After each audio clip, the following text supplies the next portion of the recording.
ಅಂಬೇಡ್ಕರ್ ಅವರಿಗೆ ಎಲ್ಲರಿಗೂ ವೇದಿಕೆಯಲ್ಲಿ ಆಸೀನರಾಗಿರ್ತಕ್ಕಂಥ ಎಲ್ಲ ಅಧಿಕಾರಿ ಮಿತ್ರರು, ಮುಖಂಡರು, ಮಾಧ್ಯಮ ಮಿತ್ರರು ಹಾಗೂ ಪ್ರೀತಿಯ ಮಕ್ಕಳೇ, ಈ ಒಂದು ಭಾರತ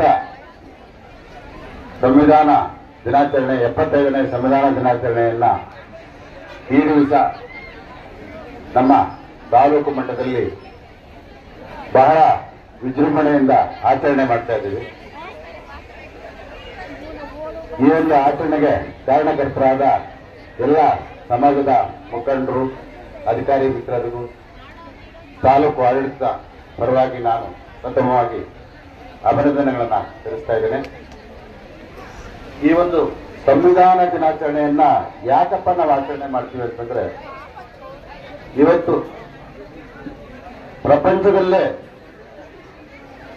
ಈ ಒಂದು ಭಾರತ ಸಂವಿಧಾನಕ್ಕಿರ್ತಕ್ಕಂಥ ಮಾನ್ಯತೆ ಯಾವುದೇ ದೇಶದಲ್ಲಿ ಇಲ್ಲ.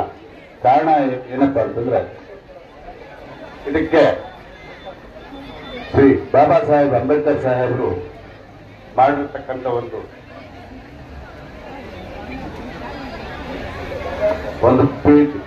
ಬಾಬಾ ಸಾಹೇಬ್ ಅಂಬೇಡ್ಕರ್ ಮಾಡಿರ್ತಕ್ಕಂಥ ಈ ಒಂದು ಸಂವಿಧಾನ ರಚನೆಯಲ್ಲಿ ವಿಶ್ವಾದ್ಯಂತ ಈ ಒಂದು ಸಂವಿಧಾನವನ್ನ ಅಳವಡಿಸಿಕೊಂಡು ಮಾರ್ಗದರ್ಶನವನ್ನಾಗಿ ಇದನ್ನ ಅಳವಡಿಸಿಕೊಂಡಿದ್ದ ಕಾರಣ ಏನಂತಂದ್ರೆ,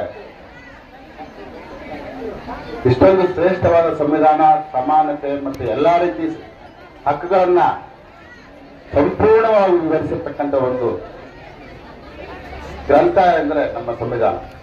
ಇವತ್ತು ನಾವು ಏನು ಒಂದು ಜಾಸ್ತಿ ಆಗ್ತಾ ಇದೆ, ಮಕ್ಕಳಿಂದ ಸ್ವಲ್ಪ ಈ ಕಡೆ ಬಂದ್ಬಿಡಿ, ಸೆಂಟ್ರ್ ಬಂದ್ಬಿಡಿ ಎಲ್ಲ.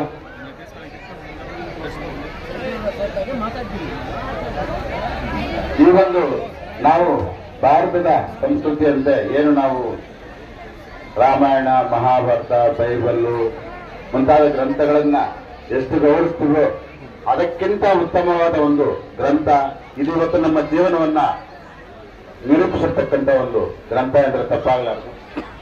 ಈ ಒಂದು ಗ್ರಂಥದ ಪ್ರತಿಯೊಂದು ಅಕ್ಷರವೂ ಇದನ್ನ ಓದ್ತಾ ಇದ್ರೆ ಪ್ರಪಂಚದ ನೆನಪು ಏನು ಮೈ ಮೇಲೆ ಪ್ರಜ್ಞಾನ ಇರೋದಿಲ್ಲ. ಕಾರಣ ಏನಪ್ಪಾ ಅಂದ್ರೆ ಅಷ್ಟೊಂದು ಅದ್ಭುತವಾಗಿ ಬಾಬಾ ಸಾಹೇಬ್ ಅಂಬೇಡ್ಕರ್ ಅವರು ಬರೆದಿದ್ದಾರೆ. ಆ ಒಂದು ಗ್ರಂಥವನ್ನ ಪ್ರತಿಯೊಬ್ಬ ಪ್ರಜೆ, ಭಾರತದ ಪ್ರಜೆ ಮನನ ಮಾಡಿಕೊಂಡು, ನಾವೇನು ಇಲ್ಲಿ ಧರ್ಮಗಳ ಅಂತ ಒಂದು ಇಲ್ಲದೆ ಇದ್ರೆ ನಮ್ಮ ದೇವಸ್ಥಾನವೂ ಇಲ್ಲ, ಚರ್ಚು ಇಲ್ಲ, ಮಸೀದಿನೂ ಇಲ್ಲ ಇವತ್ತು ಭಾರತದ ಪರಿಸ್ಥಿತಿಯಲ್ಲಿ.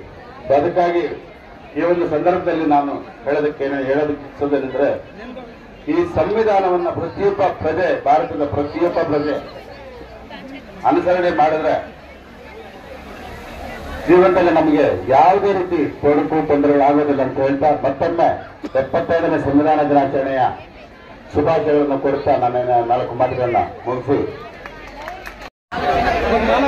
ದಯವಿಟ್ಟು ವಿದ್ಯಾರ್ಥಿಗಳು ನಿಶಬ್ದವಾಗಿ ಶಿಸ್ತಾಗಿ ಇವಾಗ ಪುಸ್ತಕಗಳನ್ನ ಸ್ವೀಕರಿಸಬೇಕು.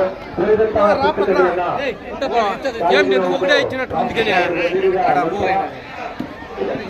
ಅಲ್ಲಿ ಈಗ ವಿದ್ಯಾರ್ಥಿಗಳಿಗೆ ಪುಸ್ತಕಗಳನ್ನು ನೀಡ್ತಾ ಇರ್ತಕ್ಕಂಥ ತಾಲೂಕು ದಂಡಾಧಿಕಾರಿಗಳು ಹಾಗೂ ಕಾರ್ಯನಿರ್ವಹಣಾಧಿಕಾರಿಗಳು ಹಾಗೂ ಕ್ಷೇತ್ರ ಶಿಕ್ಷಣಾಧಿಕಾರಿಗಳಿಗೆ ಧನ್ಯವಾದಗಳನ್ನು ಅರ್ಪಿಸುತ್ತಾ, ಈಗ ಈ ಒಂದು ಕಾರ್ಯಕ್ರಮ ಮುಗಿದ ನಂತರ ಲಘು ವಿಭಾಗ ಇರುತ್ತೆ. ದಯವಿಟ್ಟು ಮಕ್ಕಳೆಲ್ಲ ಇಲ್ಲೇ ಊಟ ಮಾಡ್ಕೊಳ್ಳೋದಕ್ಕಾಗಿ ತಮ್ಮಲ್ಲಿ ಮನವಿ ಮಾಡ್ತಾ ಇದ್ದೀವಿ.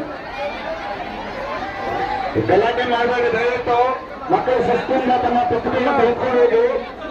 ಈ ಒಂದು ಸಂವಿಧಾನ ಓದು ಹಲವು ಪುಸ್ತಕಗಳನ್ನ ಇವತ್ತು ನಮ್ಮ ತಾಲೂಕಿನ ಎಲ್ಲ ಮಕ್ಕಳು ತಾಲೂಕಿನಾದ್ಯಂತ ಓದಬೇಕು ಅಂತ ನಿಟ್ಟಿನಲ್ಲಿ ನಮ್ಮ ಪ್ರಗತಿ ಚಾರಿಟಬಲ್ ಟ್ರಸ್ಟ್ ನ ಸಂಸ್ಥಾಪಕರು, ಅಧ್ಯಕ್ಷರಾಗಿರ್ತಕ್ಕಂಥ ಮಹೇಶ್ವರವರು ಇವತ್ತು ಎಲ್ಲ ಮಕ್ಕಳಿಗೂ ಕೂಡ ಪುಸ್ತಕಗಳನ್ನು ವಿತರಣೆ ಮಾಡ್ತಾ ಇದ್ದಾರೆ.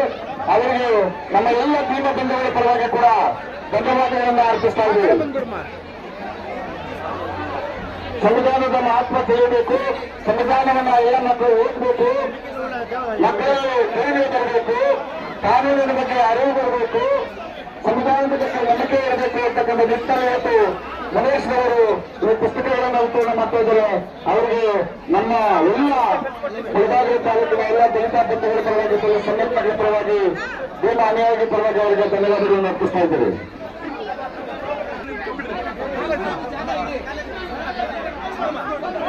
ಎಲ್ಲ ಹೇಳ್ತಾರೆ ಶ್ರೀನಪ್ಪ ಯಾರಪ್ಪ ಕೊಡೆ ಅಲ್ಲೇ ರಪ್ಪ ಇಲ್ಲ